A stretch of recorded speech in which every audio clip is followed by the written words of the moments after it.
there's no place like home.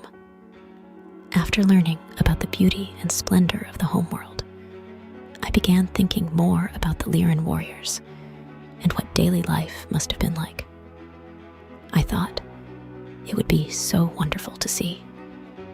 So I sat, meditated, and prayed to the goddess Sakhmet to allow me to experience one full day in the homeworld. Here is what she showed me. Mornings. The homeworld orbited the two suns, Auralis and Valora, in what is called a circumbinary orbit. Depending on the alignment, there were times when both suns rose and set together, bathing the planet in an intense golden violet glow. Other times, one sun set while the other remained, creating an eternal twilight effect in some regions.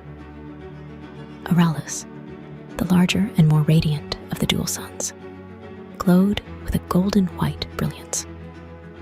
It symbolized wisdom, illumination, and life-giving energy, and served as the primary source of nourishment for the Lyrans.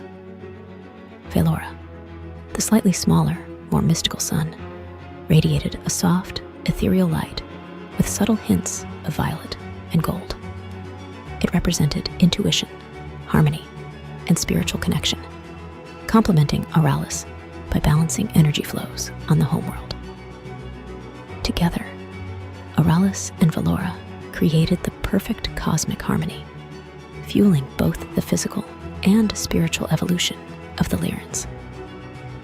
Typically, before both suns rose together, and depending on the season, Lyrans woke and began preparing for their day.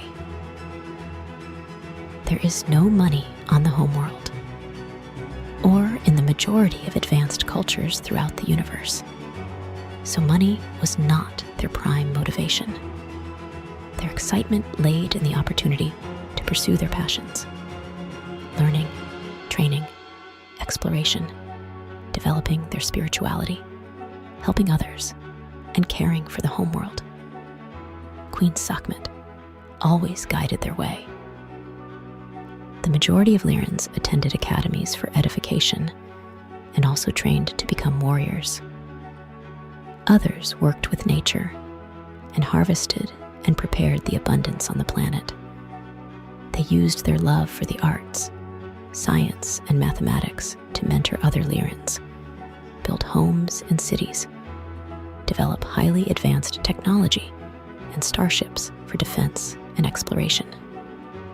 Still others honed their love of music and shared beautiful pieces. Whichever one the Lyrans pursued, they rose from bed each day, greeted one another, then made their way out of doors to soak up their initial amount of energy from the dual suns.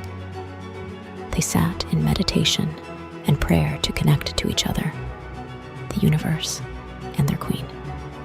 Then, after a little more preparation, they left for their pursuits. Some would grab a solar pear, veilberries, or starfire plum or two. Their days were not bound by money, and consequently, time, as it is on Earth. True connection and presence were instilled in them from birth. It was a way of honoring one another and showing authentic respect, care, and love. From mid-morning until afternoon, Lyrans spent their time in the passion of their pursuits. Joy and passion are two of the highest vibrations in the universe. Afternoons.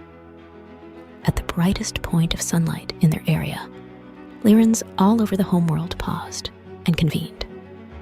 They gathered at tables on land, in the cities, towns, homes, and reconnected with one another. They enjoyed solar nectar and fruits, laughter, and each other's company. Afterwards, they returned to their academies, work, art, or training. Evenings. When the dual suns hit the lower part of their presence in the sky, they returned to their homes to spend more time with loved ones. Or they continued their pursuits. Lyrans required rest, but not in the same way we do on Earth. They can recharge by the energy of their dual suns, the universe, or their own internal stores. It was really more about what they preferred to do. Friends and family would gather, leaders would meet, warriors would train more, young Lyrans studied or played more. Those who chose to return home spent their evenings with family, their beloveds, or friends. They lounged, drank nectar, shared news of their day, told stories, and laughed with one another. Life on the homeworld was filled with respect and love. Lyrans followed their passions, which created a very productive and abundant planet. There was beauty, nature, knowledge, spirituality, abundance, and love. I found their identities did not lie in what they did, because they were nurtured and taught from birth the innate value of their being. It was touching to experience the homeworld this way. I felt reluctance to see it fade from my mind. However, I find comfort that the goddess and the Lyrans are always with us. Join me and shine your light